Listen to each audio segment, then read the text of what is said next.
I always knew I wanted to be a journalist. So as a working class girl without any discernible talent, I thought, how am I going to do something that's glamorous and has a level of power attached to it? And I thought, magazines. The minute I got on women's magazines, I was in features.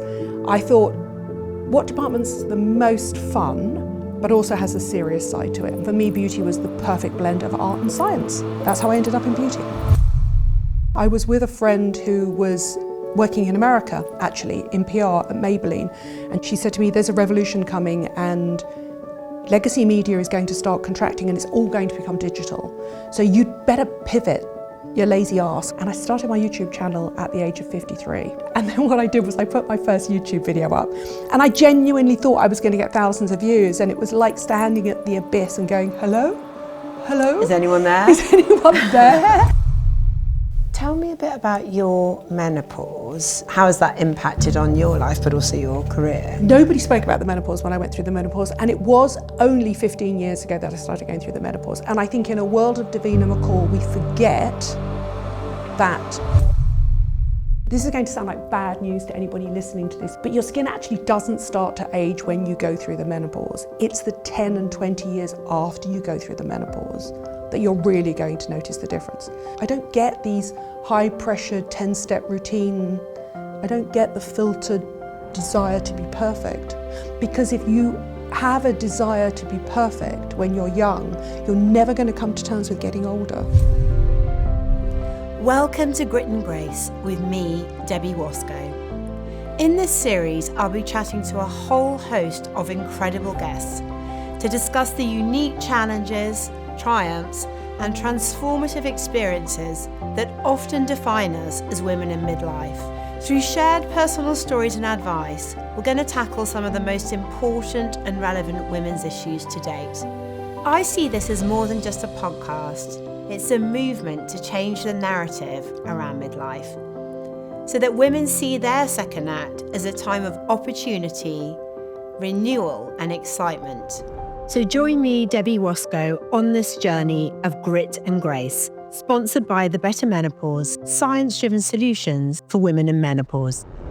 Today we're joined by a fabulous, highly regarded beauty editor, TV presenter, and trusted voice in the world of skincare and beauty. Known for her no-nonsense approach and passion for empowering women, Nadine has spent over 25 years sharing expert advice and debunking beauty myths. From navigating midlife skincare to embracing beauty without filters, she brings a wealth of knowledge and authenticity to the conversation. Welcome to Grit and Grace, Nadine Baggott. Nadine, hi, thank you so much for joining me in my living room.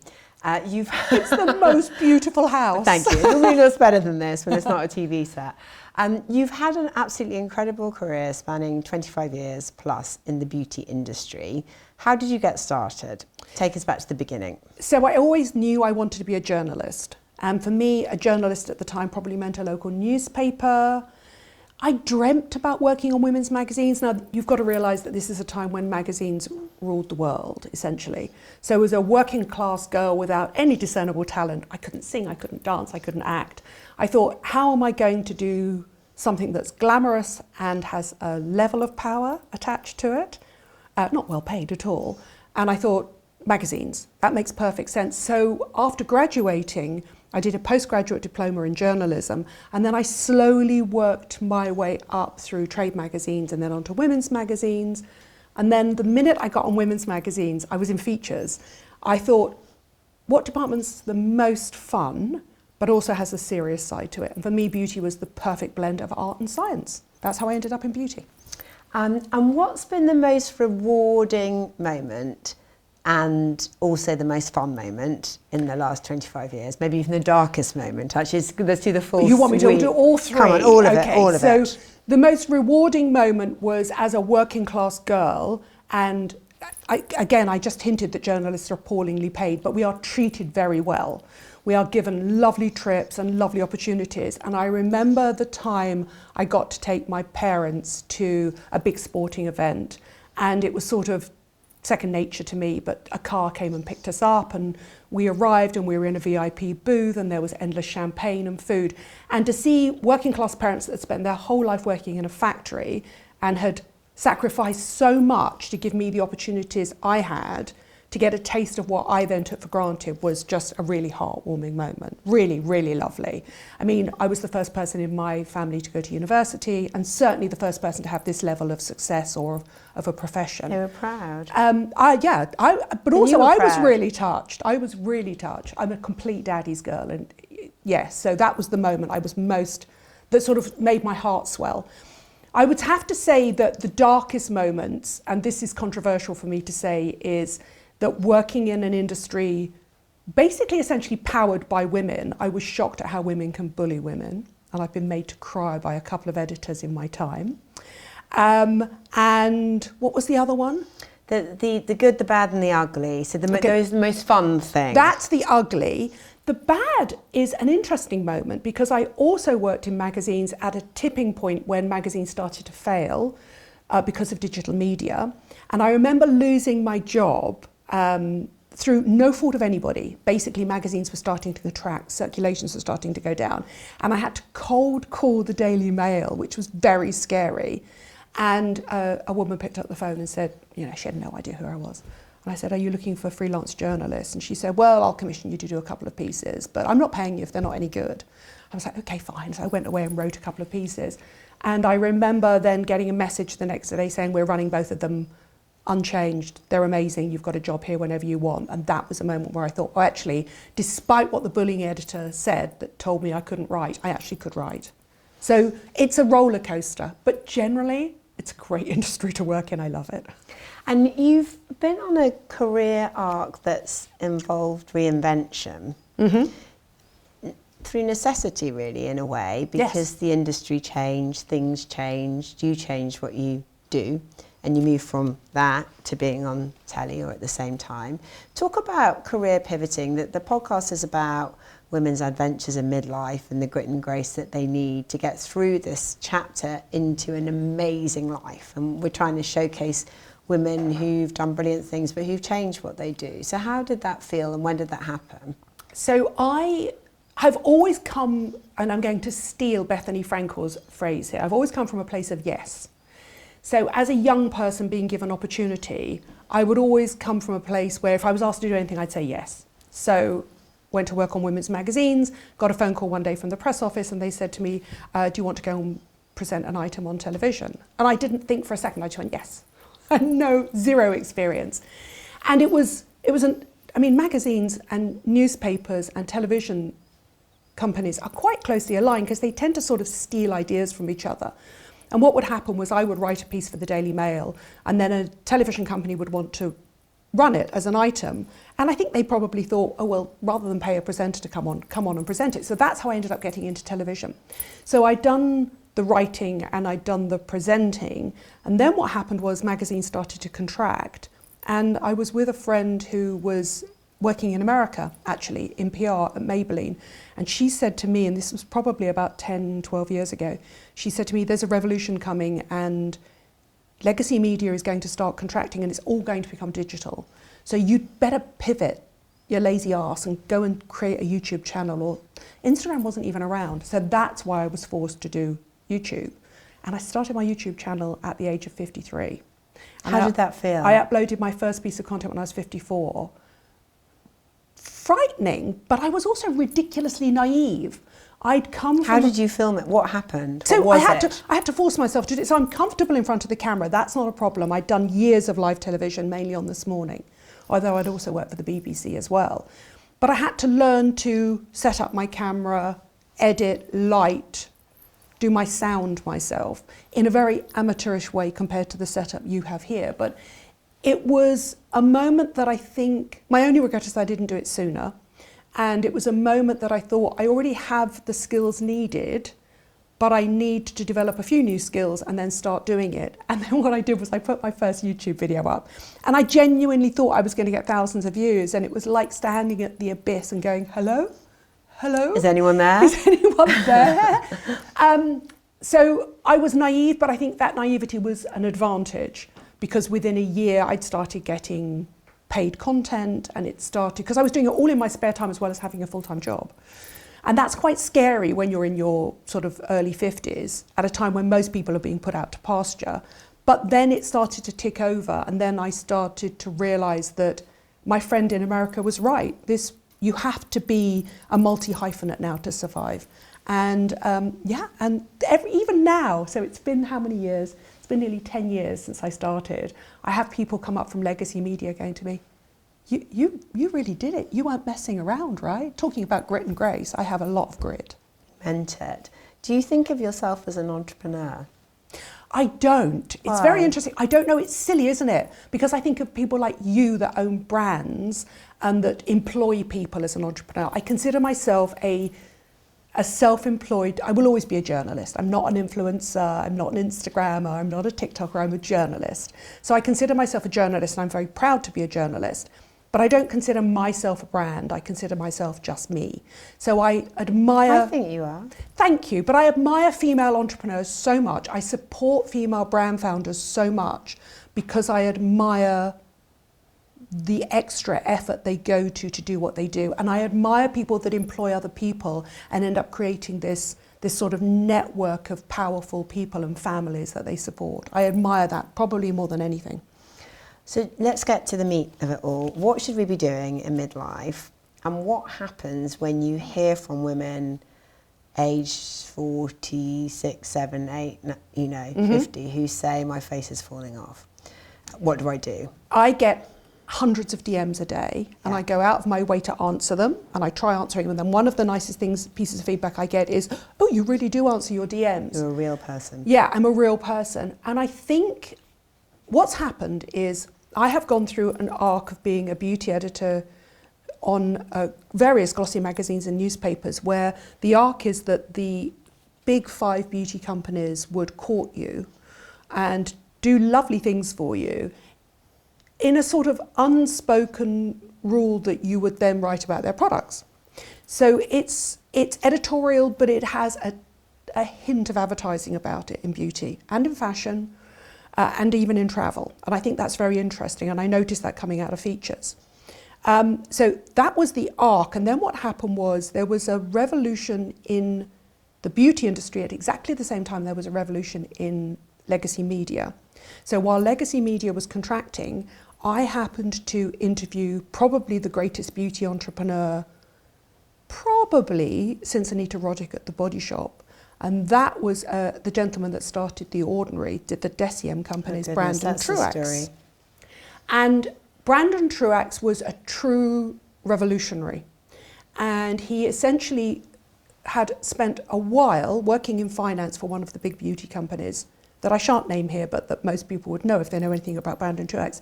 And he saw the back end of the beauty industry. And he saw the incredible markups on beauty products and the sort of myth, mystery and legend around a lot of French beauty companies. And he said, I can create this product at far less money, probably in not as nice packaging, and I can start to educate the public on the basic science of skincare and what they need to do. And I interviewed him and I adored him, and I just thought he was an absolute creative genius. And that was a tipping point where I suddenly realized that my content should be about making basic skincare science and telling my followers about effective, affordable skincare. That should be the crux of what I do. And I stand by it today. I've just come back from the American Academy of Dermatology, and 95% of brands there that are recommended by dermatologists are affordable high street products. And that's the revolution that's happened in skincare at the same time as the digital revolution. And I happened to come along at exactly the right time with the right skills to deliver that content. So it was part luck and part design. So give me the 5 things that I need to do, that we need to do. You need to cleanse your skin, and you need to cleanse your skin and respect your skin barrier, and that's really easy. You use a wash-off cleanser gel in the morning in the shower, so you don't have to think about it. You can put it in your shower, your daughter can use it, your partner can use it, everybody can use it. You can use it from head to toe, and at night you use a rinse-off cream cleanser. I team mine with a microfiber cloth. That's just because you and I wear makeup and we need to get rid of our makeup. And then in the morning I use a vitamin C serum, and then I use a peptide serum. Then I might use a moisturiser, but I use an SPF. And at night I cleanse my skin, and then I use a retinoid, and a retinoid is a vitamin A. And essentially what you're doing is you're not believing the myth and the magic and the mystery of obscure ingredients that cost an absolute fortune, that are sourced, picked by virgins, by the moonlight, up a mountain somewhere, that costs an absolute fortune and is covered in cellophane and gold. What you're doing is you're looking at basic skincare chemistry. And what happens when you hit menopause is, in fact, it happens from around your mid to late 30s. What happens is your skin essentially stops repairing itself so quickly. It stops turning over so quickly. And some of the key ingredients in your skin start to diminish. And it happens to everybody. But for women, it's very hormonal led. So for men, age is a slow, steady decline, and women tend to sort of go down in jumps and leaps. And it's because that's hormonally driven. So what you're doing is you're looking to replace back in your skin the things your skin is lacking. And it's very easy. There's some B vitamins, there's some A vitamins, there's some C vitamins. There's some humectants like hyaluronic acid, glycerin. Everything that I recommend is something that is naturally found in the skin. So you're not looking for some obscure plant, wonderful mystery product that costs thousands of pounds. That is all myth. Basic skincare science works. And everything I've learned from formulating chemists, toxicologists, and dermatologists.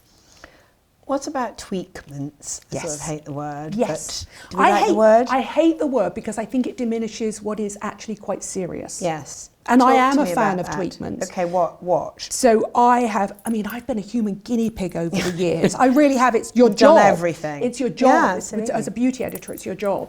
And I've had good and bad tweakments, and I've regretted some tweakments. You probably can't see closely, but I have IPL marks across my chest where I was burnt, where I had some pigmentation lasered off, and I got burnt. Anyway, I like a little bit of Botox, but I like a little bit of baby Botox. As you can see from my face, it moves quite a lot. In fact, I did a live the other day with Johnny Bettridge. He said to me, "Oh, your Botox needs topping up." And I said, no, I quite like it like this. Because I'm on live TV, I don't like a frozen face. And also at my age, I can't have a frozen face up here and then a sort of sagging bit down here. Anyway, so I like a little bit of baby Botox. I like a skin booster, but they're quite expensive. And I have had filler in the past, but I've got quite a large face, and I think filler tends to work with quite slimmer faces. So you have to be careful. I've got quite a large Eastern European face, so if you fill it, it just gets a little bit larger and larger and larger, which isn't necessary. That's that pillow face that people are wary of. So I am absolutely a fan of tweakments, but I think we need to remember that they need to be done by a medical professional, and they are pretty much always invasive. They're not surgical, but they are invasive. So they need to be taken seriously, and they need to be done by a medical professional, and they are expensive. And how do you think the system works in the UK around regulation? It doesn't. There Or is no doesn't regulation. work. And what can we do about that? It's a weird, wild, wild west. So I think there are lots of really, really reputable doctors and nurse practitioners and dentists that are working hard. And there are lots of surgeons that are working really hard to get it regulated. The problem is it's going to come down to the government, and the government have far more important things to do. And it doesn't matter how many poor women die of badly done BBLs, or they go to Turkey and they have botched teeth or whatever. It's so low on the list of priorities of a government that's got his back against the wall that I just can't ever see it being regulated in the near future. So it sort of becomes it's a sort of voluntary self-regulatory industry, which is dangerous. So you do have beauty therapists and hairdressers injecting faces, and it's wrong.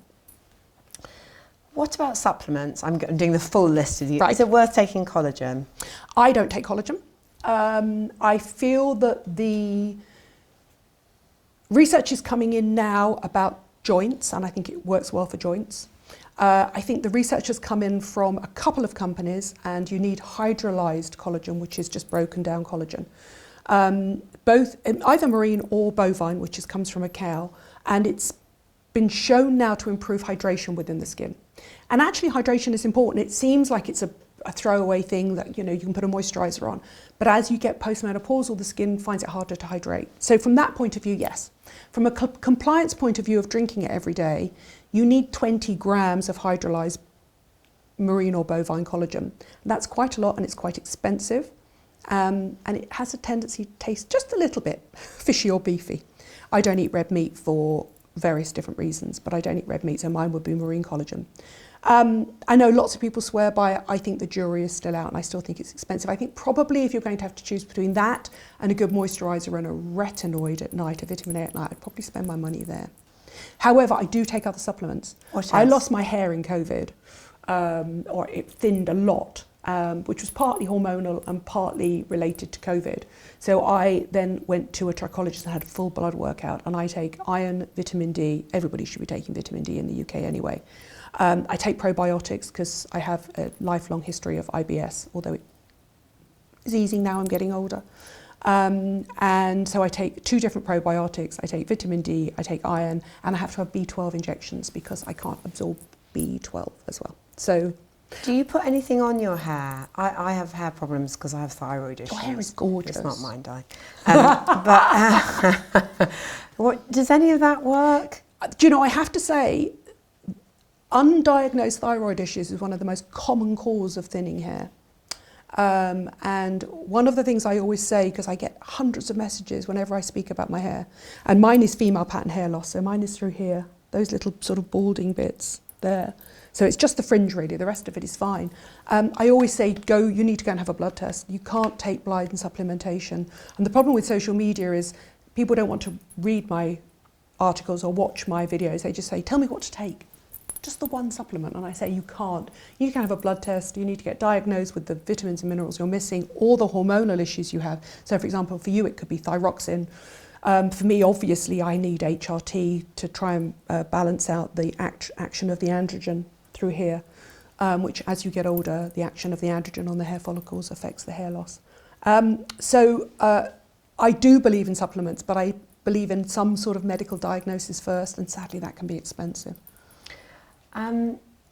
Tell me a bit about your menopause. When did you start? How old were you when you started taking out HRT? What was the conversation at the time? How has that impacted on your life, but also your career? Nobody spoke about the menopause when I went through the menopause, and it was only 15 years ago that I started going through the menopause. And I think in a world of Davina McCall, we forget that a pre-menopausal awareness era happened.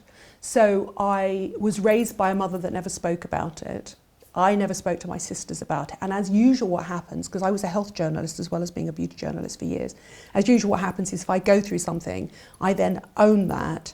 And so then I'm the big sister to all my friends. And I was like, you have spoken to your mother about your menopause, right? You did ask your mother when she went through the menopause, because that's a difficult conversation to have, especially if it's intergenerational, because a lot of women, my mother is nearly 90, she just wouldn't speak about that. She would be embarrassed about it. So I probably was perimenopausal when I was about 45, but I blamed it on my boyfriend. I blamed it on the boiler. I blamed it on the duvet. I blamed it on the cats. I blamed it on anything that would explain these sudden hot flushes in the middle of the night. And then one day I was seeing an aesthetic doctor called Dr. Frances Prenner-Jones, who was about to do my Botox. And I'm sure she won't mind me saying this, but she's a little bit of a germ phobic. And so she was just about to inject my face, and I had a daytime flush. You know, when the sort of sweat starts to prickle on your brow. And she sort of jumped back from me as if she was going to catch something. And she went, are you coming down with something? What? And I said, oh no. I said, I think I've been having them at night, and I've tried various soy isoflavones, and they're not working. But I'm beginning to get them during the day. And she went, well, don't be ridiculous, Nadine. Let's take a blood test. She sort of slapped my arm, took an arm of blood out. And she is a brilliant aesthetic doctor, but she has absolutely no bedside manner. Now, I have never wanted children, so my fertility has never been an issue for me. But I walked back in 3 days later. She went, yes, you're definitely menopausal. Right, okay, let's get you on HRT. And I was like, okay, so I was only 46, 7 at the time. I'd have wanted to break it to me gently. Anyway, it was fine. And she put me on HRT there and then. And within 10 days, my symptoms had gone. So instead of being woken up every hour on the hour with this slight sort of pre-hot flush anxiety attack, where you wake up, and the only way I can describe it is if you've ever been through a huge trauma in your life, say for example when my father was really unwell and died, you'd wake up and just for a few seconds you'd be fine, and then the doom of the world would hit you. So you'd have that, even though nothing bad had happened, and then you'd have this terrible hot flush. And it was actually a hormone doctor said to me afterwards, oh yes, that's hormonally induced anxiety. And I was like, I don't have anxiety, don't be ridiculous. I'm not the generation that has mental health. I just am who I am. I'm grit and grace. I'm absolutely not going to let my hormones get the better of me. So to find my prescription, to take it, and then to suddenly revert to who I was before I went through the menopause. And I've been on the same prescription ever since. I would not have the career I have without my HRT, can I just say? I would be so sleep deprived I wouldn't be able to string a sentence together. I love hearing that. And in terms of your skin, how did that change? I have never had problem skin. I am the generation of women born in the 60s, raised in the 70s, and I always tell this funny story who, basically we just wanted a tan. I wanted to look like a Charlie's Angels girl, which was blonde with very tan skin. The first time I ever went abroad, I was just 18. I went to the south of France before I went to university. I wore a white thong on a beach and ombre solaire SPF 4, maybe 2. Desperate to lose my virginity, came back a virgin, mum, don't worry. Couldn't give it away because I was too tall and flat-chested. And to this day, the only regret I have with my skin is sunbathing. I was ridiculous. And everybody did it and I can't feel bad about it. And if you speak to anybody my age, and that's what I'm trying to have lasered off as we speak. But actually I'm very lucky. I've managed to get away with it and my skin's not bad. So the truth of the matter is, for me, perimenopause was something I just put up with. The menopause, which actually happened when I was 50, so I remember having my last period as clearly as anything. I was away with my girlfriend celebrating my 50th birthday and I had my last period. And then obviously, well, by the time I was 51, I was through it. I don't really, this is going to sound like bad news to anybody listening to this who's your age, because I'm obviously over 10 years older than you. But your skin actually doesn't start to age when you go through the menopause. It's the 10 and 20 years after you go through the menopause that you're really going to notice the difference. So I'm currently 62 and I'm saying to you, when you're 50, you're going to float through it. Don't even worry about it. Just as you would say to somebody who was 40, come back to me when you're 50. I'm saying come back to me when you're 60, and I have friends who are 70 who go, come back to me when you're 70. Because there is a hormonal tipping point, but it is a slow, steady decline. It's not like you suddenly fall sort of off a cliff. The things I have noticed about my skin is it's drier, it's slightly more sensitive, slightly more crepey. But I think there are things you can do for your face. I think that the final goal for the beauty industry and for the dermatology industry is to work out what to do with crepey body skin. I think I've just come from the American Academy of Dermatology, and if they could get rid of stretch marks and crepey skin, and by that I mean no disrespect, Demi, but Demi Moore's upper arms, women like me would pay thousands for them to do it. I actually feel they've got... What has she done? The face... Can we just talk about that? Oh my God. I mean, I know everything, but what? She looks incredible. I think she had... I did a live the other day with Johnny Bettridge, and I think it's a Dr. Steve Levine who's done her deep plane facelift. Do we all have to have one? It's beautiful. You don't have to, but if you want to look like Demi Moore when you're in your 60s, yes. It's simply impossible to look like that and not have work done. And I think she looks incredible. I think it's beautifully done work, absolutely beautifully done work. I tell you, we were talking about it because I worked for Hello for 18 years, so I used to interview celebrities for a living. And I think what was really interesting about the celebrities I interviewed is there was a sort of, and it's Hello magazine, so we're not exactly kind of, we're not the Washington Post or the New York Times. We're not going to ask the difficult questions. But every woman that sat opposite me, with the exception of Jane Fonda, nobody would ever, it was always written into the contract, you could never discuss. You could never discuss surgical work. Jane Fonda owned her work. But also I think, I would say that 95% of the women I interviewed had work done but wouldn't speak about it. And the two exceptions I say were Sarah Jessica Parker and Julianne Moore. And I think Julianne Moore does have a little bit of work done, maybe a little bit of filler, maybe a little bit of Botox, but between roles. But I think she considers herself a serious actress that needs her face to emote. When I interviewed Sarah Jessica Parker at the time, I genuinely think she'd not had any work done at all. I think she probably has since then. But I've heard her interviewed saying, I wish I'd had the facelift at 45, but I didn't, and now it's gone to... No, I would suggest she's had a facelift in the last 2 years, and it's been done beautifully. And again, no disrespect to Sarah Jessica Parker. I think the clever way to do a facelift is to lift the lower face and jaw, but not to erase everything here. And that's what character actresses do in the UK. So Hollywood is very forgiving of expression lines, smile lines, you know, frown lines, but Hollywood is very unforgiving of anything here. It doesn't like jowls. So even some of the world's most famous Shakespearean character actresses have all had lower face work done. And then I think the average member of the public thinks that they're aging gracefully because they haven't then had the rest of their face erased as well. And again, if I come back looking like Demi Moore in a few years' time, I will have seen the same surgeon. You will know. I will own it. I will probably create a video, let's be honest. Would you do it? Yes, I would. Absolutely, I would. Why have you not then? Because at the moment, I'm on camera so often, I can't afford the downtime. It's a lot of downtime. It's a lot of downtime. I would say. What is it really? Realistically, it's at least 3 months. So if I suddenly go on a 3-month extended sabbatical and come back looking We've got your back. looking like a cross months between Paris Hilton and Jennifer Lopez, you'll know why.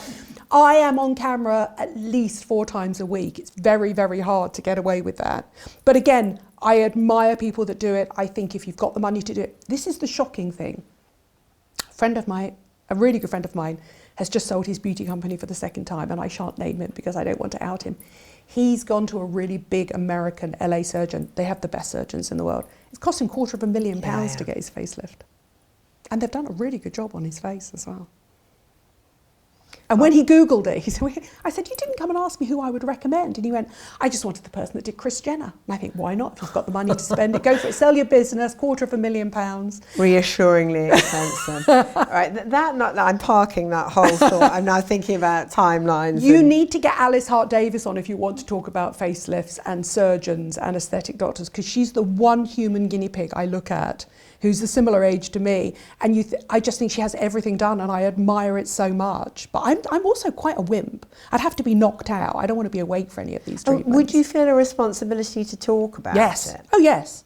One of the things I was saying, having worked on Hello for all of those years, is, and I understand why celebrities are intensely private, because they are scrutinised from all angles. But I feel in some ways, as a feminist, it does other women a disservice when they suddenly say it's hot yoga, green juice and olive oil skincare. I'm sorry, Jennifer Lopez, it's not. It's just not. It's really not. So I do admire the Jane Fondas of this world who just say, this is what I had done, or the Dolly Partons, this is what I had done. I do admire that. It takes a lot of money to look this cheap. Yeah. I also think, yes, she did. I also think what's interesting, and I do understand as journalists, there's a continual archive that is regurgitated. So once you've admitted you've had work done, for whatever reason, when a journalist goes through and looks through the archives before they research their feature, they tend to drag that out. And a sub will then put it in a headline. So sort of, it would say, I don't know, Katie Price, you know, 8th facelift of the day, or whatever she's had, you know, it's continually regurgitated. Now, for my generation, it's a sort of dirty secret. But I actually think for a whole host of younger people that hopefully that stigma will disappear by the time they're our age. Do you think they'll own it? Because I think celebrities do own more talking about Botox and filler, don't they? Or they might say... But they don't own surgery. No. Why is that, do you think? I think because there is still for a generation so much stigma around it. Look at the fuss when Donatella... I mean, I thought she looked amazing. But look at the fuss when Donatella had her work done. And I think, and this is a very interesting thing from my perspective of writing about beauty for 35 years and being a feminist, is women can be the most judgmental about other women. It tends not to be men that are that judgmental. Whenever I talk about any work I've had done, it's like, well, you're beautiful as you are, or you don't need to do any of this, or what a waste of money. Women. Yeah, and it's other women who judge the most. It's not men that judge. And I think that's really interesting. And I don't know the psychology of it. You would need to get the Speakmans back on to chat about it. But there must be a psychological glitch, a disconnect there. Because my feeling is you shouldn't say anything to anybody online that you wouldn't be prepared to come up, tap them on the shoulder and say to their face.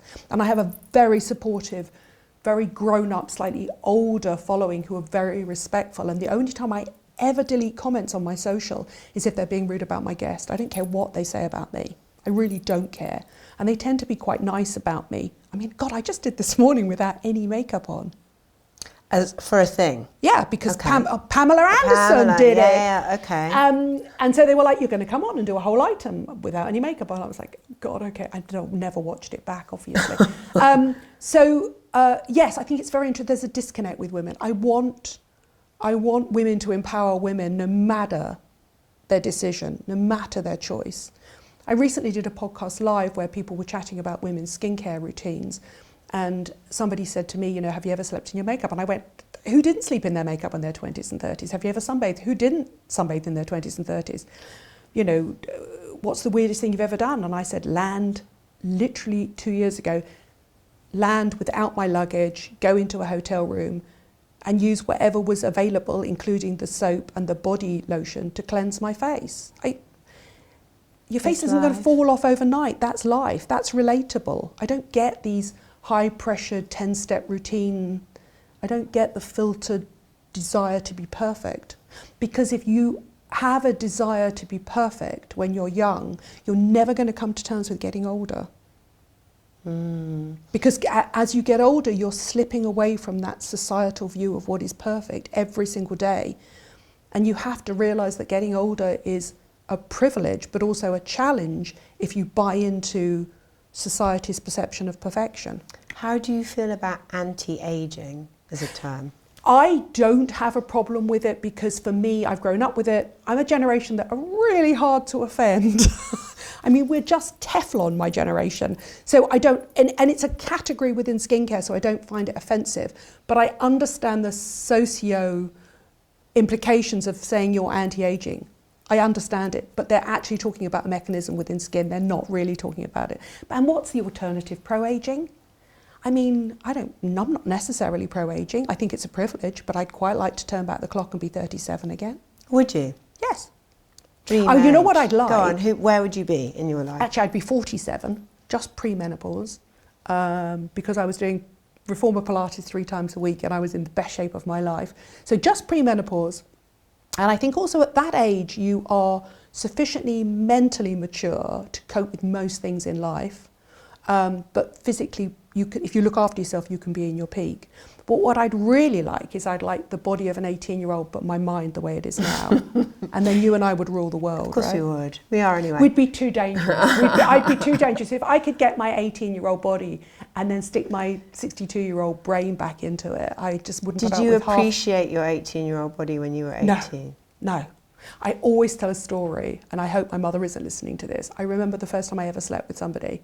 I was at a party at university the first year I was 18, and I'm very, very tall. I was 5'11" then, I'm 5'10" now, and as a result I have stretch marks over my hips and thighs, not from growing that way, but from growing that way, because my body literally couldn't cope, and I was incredibly conscious of them. And I remember after sleeping with my first boyfriend, I remember walking out of the room with my back to the wall, sort of trying to be witty and erudite so I didn't have to turn around because I was conscious of my stretch marks.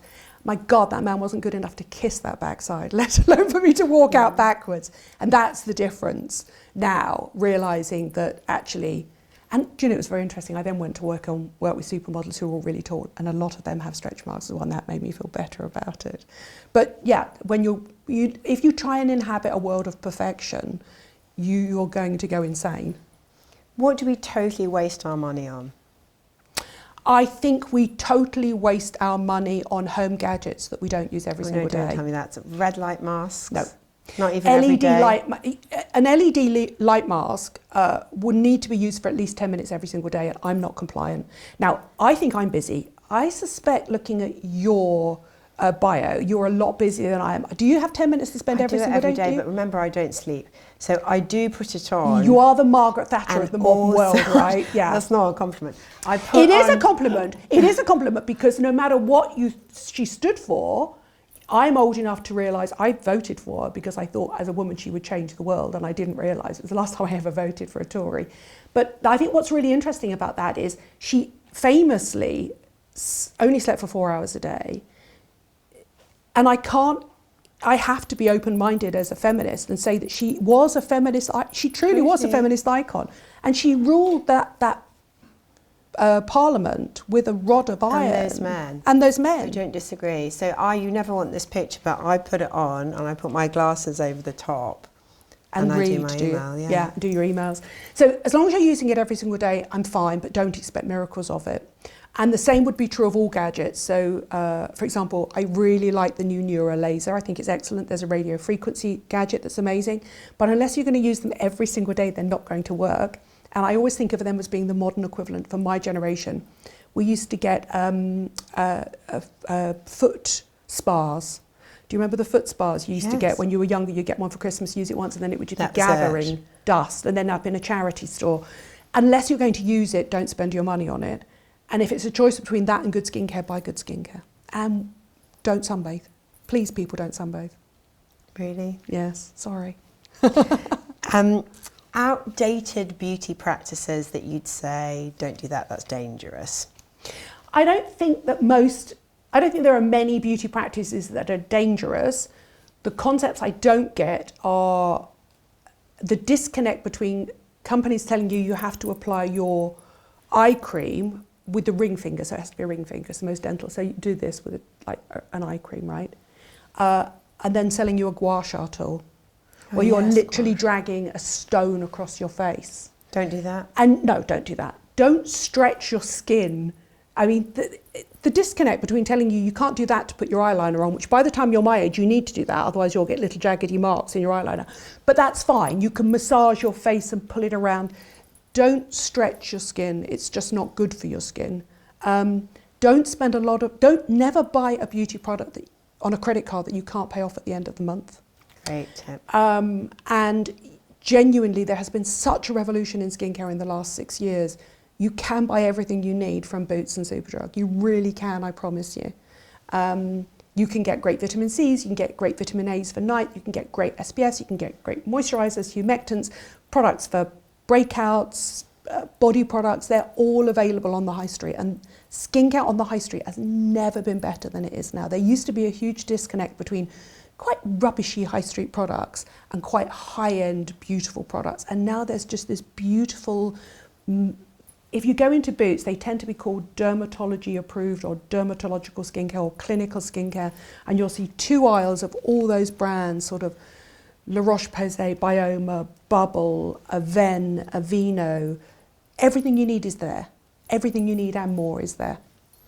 What do we say to our daughters? I've got a 14-year-old daughter whose skincare regime is just bonkers. Insane. Do you take her into Space NK and Too give her your much. credit card? No, I won't, because I won't. Good on and you. B, it's too much. It's Good like on you. 10 things. So what do you say to them if they're overdoing it? So earlier on, we were chatting about where your daughter goes to school, and she goes to school very close to where I live, and there is a Space NK on my high street, and it is empty during the week and just full of 14 and 50-year-olds with their mum's credit card at the weekend, and it's heartbreaking. I would say that, and this is going to take a long time for a person that age to realise it, but that the skincare aimed at somebody my age is only going to do your skin damage. You don't need it. Unless you have breakouts, which obviously a lot of 14-year-olds have, and in which case you need products specifically formulated for breakouts. Using anti-aging products is not going to do your skin any good. It's crazy. But also I'm going to say the unsexiest advice ever is if you just wear an SPF and you just cleanse your skin, that's all you need to do at 14 unless you've got breakouts. And I know they don't want to hear it because it's not sexy. Great idea. And also, can I just say 2 ranges that I highly recommend for teenagers that are well formulated and you can use with impunity would be Bioma and Bubble. They're just really lovely products, and they're brightly coloured and they're sweet and they're sexy, but they're not high levels of active, so they're not going to damage your skin. And menopause skin. So we're increasingly seeing a lot of the big beauty companies marketing and formulating specifically for menopause skin. What do you think about that? I really hate beauty brands monetising my menopause. I really hate it. And I tell you why that is because if you go back onto those 2 aisles I spoke about, everything you need is already there. So if you think about menopausal skin not as a skin type, because it's not a skin type, the menopause causes symptoms that any age can get. It can cause breakouts that teenagers get. So you could end up using the same spot product as your teenager. It causes dry, itchy skin, but anybody of any age, your husband could have dry, itchy skin. So don't think about it as being a skin type. Think about what it's done to your skin. Has it made it more sensitive? Has it made it drier? Has it given you breakouts? And then go back to the original old school products that have been around, that are on that clinical aisle, and then literally problem solve it. So problem solve the breakouts, problem solve the dryness. And one of the most common problems that women in menopause get is they get very dry, itchy body skin. And for that, I always recommend the Bioderma Atoderm range. And it's a range that was created for babies with dry skin and people with dermatitis and eczema. And there is a beautiful unscented cleansing shower oil, and that's your first port of call. Thank you. Before I let you go, we would love to know your top tips for living your best life in midlife. So I'm going to go through some questions. Ready? Go for it, quick fire. Okay, if you could pick one skincare brand that you would recommend for midlife women, what would it be? Oh, you're going to make me choose one. I would say if you're going to look at hydration, choose a Ven. Favourite fitness or gym brand? Clothing? Clothing? Yeah, I'm a reformer Pilates woman and I need to get back to it. And I would say probably Lululemon, but maybe Sweaty Betty. I'm not trendy at all. Top wellness tip, one thing that you do? Sleep. I love my sleep. I love my sleep, seriously. Favourite influencer, expert, doctor for menopause advice and support? Who's your go-to? Interestingly enough, Naomi Potter. And the interesting thing about Naomi Potter, and I love Davina, she's actually a working, I wouldn't say she's a friend, but she's a working colleague, and I adore her and I adore what she's done in that space. The interesting thing about Naomi Potter is, my advice normally would be don't ask for advice for somebody who hasn't been through the menopause. I don't think Naomi's been through the menopause, but she's very knowledgeable. Very good. Favourite supplement for tackling menopausal symptoms? I mean, I could not live without my B12, my iron and my vitamin D. One beauty product that every woman in midlife should use? SPF, it's never too late, ladies. One food or type of food that you think makes a difference to how you feel? Caffeine. I'm sorry, I'm a caffeine addict. I am an How many and what? I have lived my entire life on deadline. And it suits my personality, obviously, because I do not think I have high stress levels. But I come alive when I'm given deadline. I love live TV. I love my editor on The Times, Nicola Gill, emailing me and saying, can you file by the end of the day? I love turning the camera on and thinking on my feet. So it just feeds into my personality. It's a source of stress that I am in control of, therefore it's not a negative form of stress. So I live for the adrenaline rush. And guilty pleasure, finally? Carbohydrates. What's your poison? Cheap ones? Any carbohydrates. I have friends that have lost so much weight on the keto diet and they look incredible. And if you make me choose between protein and carbohydrates, I should be sorry for a cliche, but I should be a big fat Italian mama dressed in black in Sicily. I would happily eat pasta all day and bread all day, every day. Thank you. Nadine, thank you so much for joining me on Grit and Grace. It's been a pleasure. Thank you so much for listening today, and thanks to our sponsor, The Better Menopause. For more content like this, don't forget to subscribe to our YouTube channel or follow us on socials. See you next time, as I'm joined by more incredible guests here on Grit and Grace with me, Debbie Wosskow.